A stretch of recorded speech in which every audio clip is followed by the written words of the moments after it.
जनसामान्य माणूस हा सगळ्या बाजूने त्या ठिकाणी पिचलेला आहे आणि प्रशासनाने तर लाच सोडलेली आहे. उपवन संरक्षक इतक्या जबाबदार असलेल्या मोठ्या पदावर जी व्यक्ती अमोल सातपुते बसली, त्यांनी या 3 वर्षामध्ये तर अक्षरशः या तालुक्याच्या वन खात्याचं वाटोळं केलेलं आहे. त्यांना बिलकुल संवेदना नाही, भावना नाही. म्हणजे तरी धनगर समाजाचा हे छोटं बाळ गेलं, त्याच्यानंतर कालवाडीचं छोटं बाळ गेलं, आण्याचं छोटं बाळ गेलं, खोबऱ्याचं छोटं बाळ गेलं, पिंपरीची एक महिला आमची गेली, 7-8 हल्ले मोठे जखमी, त्याच्यामध्ये लोक जखमी झाले. आमच्या कांदळीला एक तरुण मुलगा डेअरी घेऊन चालला होता, त्यावेळेस तो गेला, गोंधळ नावाचा मुलगा. आणि अशा परिस्थितीमध्ये जे पुण्याच्या जिल्ह्याचे CCF आहे येणार प्रवीण म्हणून, त्यांचा आणि या सातपुतेंचा कुठल्याही पद्धतीचा समन्वय मला दिसलेला नाही. जिल्ह्याचा ज्यावेळेला एखादा CCF एवढ्या वितरक घटना घडतात, अशा वेळेला प्रत्येक घटनेच्या ठिकाणी जाऊन लोकांचं त्या ठिकाणी जास्तीत जास्त पद्धतीने जागरूकता आणायचा प्रयत्न करतात. मी इथून मागच्या कालखंडामधले अनेक अधिकाऱ्यांना काम करताना पाहिलंय, त्या खात्याला न्याय देताना पाहिलंय. पण मात्र अशा पद्धतीने हे दोन्हीही अधिकारी त्या ठिकाणी संवेदनशील नाहीत. आज बिबटची संख्या त्यांनी सांगितल्याप्रमाणे 550 आहे, 520 पेक्षा अधिकची. हे मी सांगितलं नाही, हा सरकारी आकडा सांगितला सरकारी माणसाने. अशा परिस्थितीत 150 पिंजरे फक्त अवघे आपल्याकडे आहे. आतापर्यंत 500 पिंजरे आपल्याकडे पाहिजे होते. आपल्या जुन्नर तालुक्यामध्ये जी लोक वन अधिकारी म्हणून काम करतात खाली, महिला आणि पुरुष, त्यांची लाजरवाणी संख्या 100ची. आणि खेड, आळंदी, चाकण, मंचर इथं 250 लोक सहज आपले बसले, आरामात बसलेले तिकडे. या संलग्न असलेल्या उत्तर पुणे जिल्ह्याच्या पश्चिम महाराष्ट्रामधले हे लागोपाठ खेड, आंबेगाव, जुन्नरला एवढ्या सातत्याने घटना घडतात, तर आंबेगाववाले आणि खेडच्या भागातले सर्व अधिकारी तातडीने बोलवले पाहिजे. ही साधी गोष्ट सुद्धा त्यांनी केलेली नाही. माणसाला सत्ता येणारच. आणि अशा परिस्थितीमध्ये पिंपरी पेंढरला जेवढा गाव जमाव झाला, त्यावेळेला हे महाशय 50-60 पोलीस घेऊन पोलीस प्रोटेक्शनमध्ये आले. यांनी जनतेतली विश्वासार्हता गमावलेली आहे. आम्ही सुद्धा लोकांना असं वाटलं की बाबा आज ना उद्या परवा कधी ना कधी ते संवेदनशील वागतील, पण त्यांच्या रक्तामध्ये संवेदनशीलपणा नाही आहे. हा तालुका त्या संवेदनशील व्यक्तिमत्वाचा आहे, महापुरुषाचा आहे. त्यांचं नाव छत्रपती शिवाजी महाराज आहे. शेतकऱ्यांच्या कणसाच्या देठाला बी धक्का लावून देणार नाही असे म्हणणारे छत्रपती शिवराय आहे. आणि त्या तालुक्याच्या जनतेची ही राळ होताना माझ्यासारखा माणूस पाहतोय.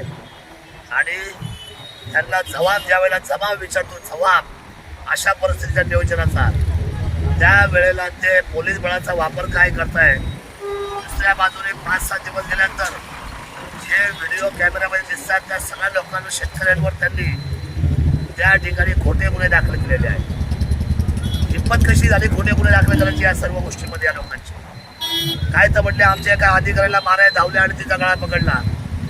काय झालंय काय त्याने? इथं जिवंत माणसं मिळालेले आहेत. तुम्हाला त्या भाईचं एवढं कौतुक वाटतंय तुमच्या अधिकाऱ्याचं?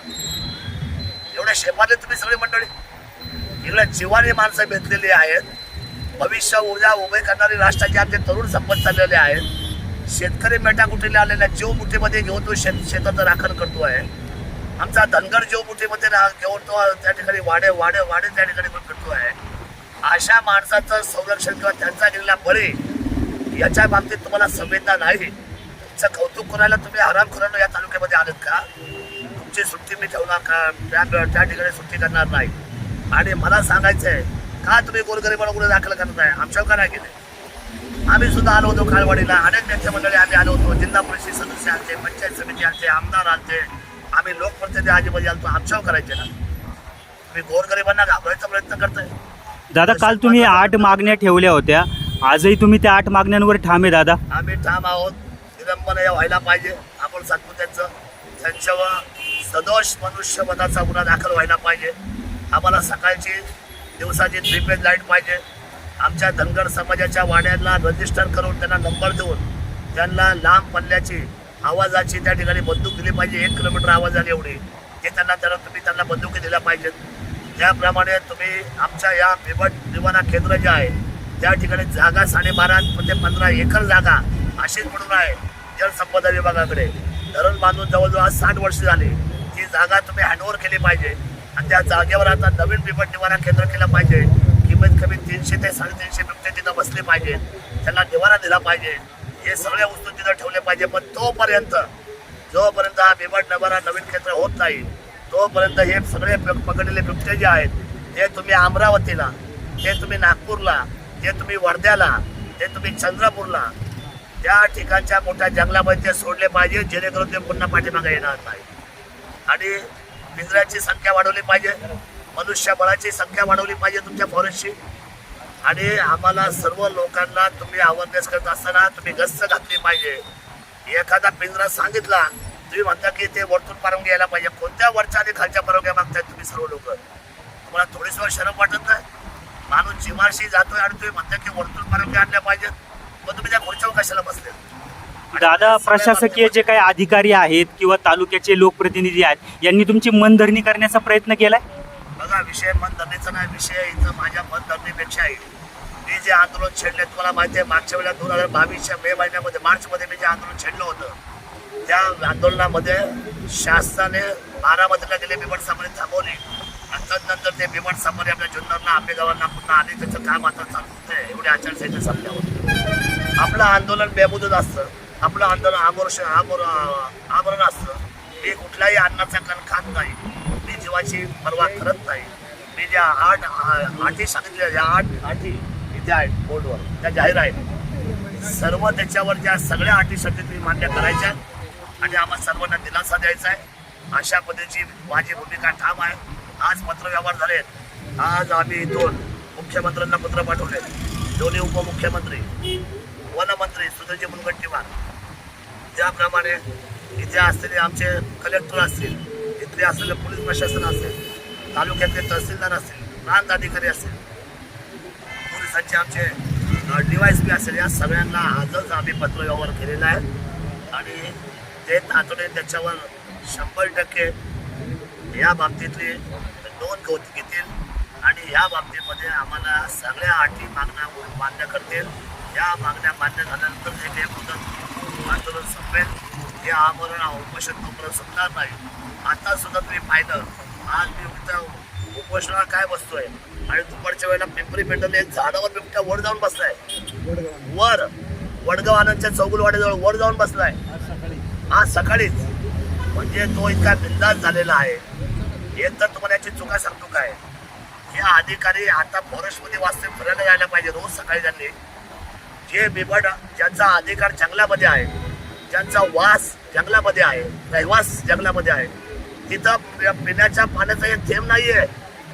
पण तिथं जी तळी करून ठेवलेली आहे त्याच्यात जर पाणी सोडायला जर अधिकारी जात नसेल व तो जो वन्यजीव आहे तो खाली येणार ना. मानव प्रवण क्षेत्रामध्ये तो येणार, तो पाणी शोधणार, तो पाणी पिणार आणि पाण्याबरोबर तो अंगणातला भक्ष्य म्हणून एखादं बाळ, एखादी महिला, एखादी आई, एखादी आजी, एखादी माता, एखादा बाबा, एखादा शेतकरी, जो कोण असेल त्याला उचलून तो त्या ठिकाणी त्याचं भक्ष्य शोधणार. याच्यामध्ये मनुष्यवधाचा गुन्हा हा दाखल व्हायला पाहिजे. त्याची संपूर्ण जबाबदारी अमोलजी सातपुतेची आहे. काल तालुक्याचे लोकप्रतिनिधी अतुल बेनके यांनी या ग्रामस्थांवरचे गुन्हे मागे घेतले जाणार आहेत अशा संदर्भाची एक प्रतिक्रिया दिली आणि त्यांनी तुम्हाला आव्हान देखील केलं की दादा तुम्ही हे उपोषण मागे या. साहेब, हे अतुल बेनके हे तालुक्याचे आमदार असताना गुन्हे शेतकरी दाखल झालेच कसे नाही? याचा अर्थ तुमचं प्रशासन ऐकत नाही? याचा अर्थ तुम्हाला ते फाट्यावर मारतात, तुम्हाला विचारत नाही? मग तुम्ही कोणते आमदार? तुम्ही कसे आमदार? तुम्ही कुणाचे आमदार? तुम्हाला जर इथे न सांगता जर गुन्हे दाखल झाले असतील तर हे आमच्यासाठी शरमेची बाब आहे.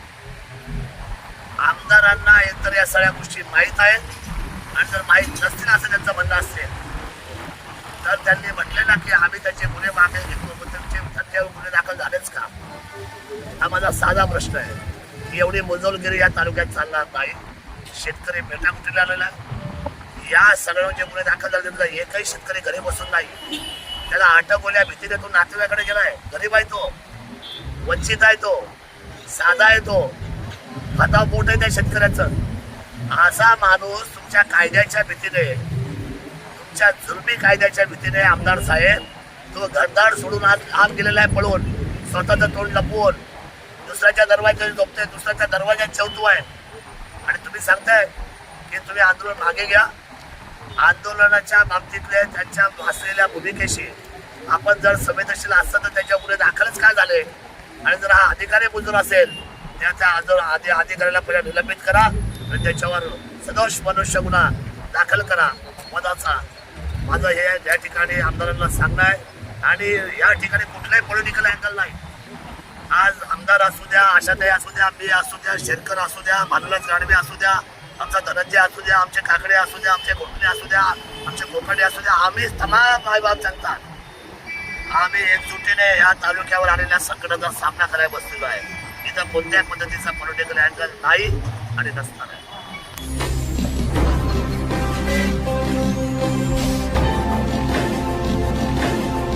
ताज्या घडामोडी आणि नवनवीन माहिती मिळवण्यासाठी समाज दर्पण या YouTube चॅनलला सबस्क्राईब करा आणि बेल आयकॉनवर क्लिक करा.